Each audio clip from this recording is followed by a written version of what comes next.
Certaines batailles ne font pas que gagner des guerres, elles changent le monde. Plongeons dans l'une des confrontations les plus brutales et décisives de l'histoire, Stalingrad. Près de 2 millions de victimes.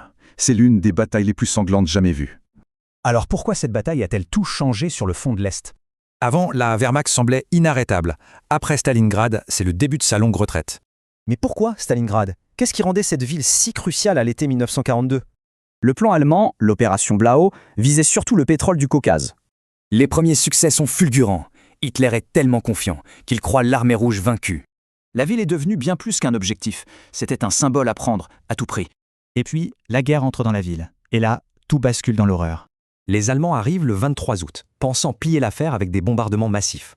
Sauf que dans les ruines, les tactiques allemandes ne fonctionnent plus. Le terrain avantage les défenseurs. On a appelé ça la guerre des rats. Chaque mètre carré se paie en vies humaines. Mi-novembre, les Allemands tiennent 90% de la ville.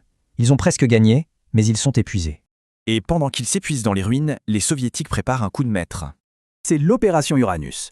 L'objectif ? Encercler et anéantir toute la 6e armée allemande.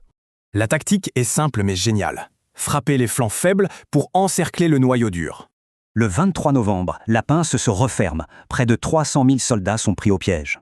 Hitler est intraitable, pas de retraite. Il ordonne de tenir, scellant le destin de son armée. Le résultat de cet entêtement? Une catastrophe absolue pour l'Axe. Les pertes sont effroyables des deux côtés.